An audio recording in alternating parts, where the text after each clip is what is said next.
নমস্কার। রিং ওই নমশ্চন্ডিকা ওই রকম পরশা গৌরাঙ্গ আগমবাগিস আগমিলা থেকে বলছি।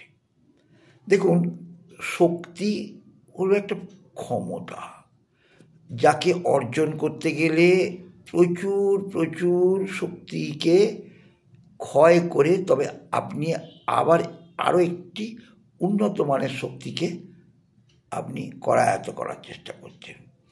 তো সেই একটি শক্তিকে পেতে গেলে আরও একটি শক্তিকে ক্ষয় করে তবে আপনি সেই শক্তিটাকে অর্জন করতে যাচ্ছেন।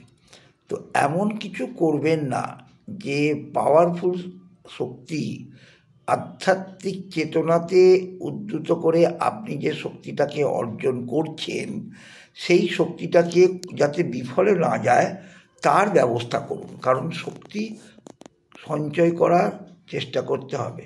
শক্তিকে অর্জন করতে গেলে আরেক শক্তিকে ক্ষয় করেই তবে আমি দ্বিতীয় শক্তিটাকে পাওয়ার চেষ্টা করতে পারি। অতএব শক্তি ভয়ঙ্কর জিনিস, তাকে গচ্ছিত করে রাখার চেষ্টা করুন। নমশ্চন্ডিকা এরকম।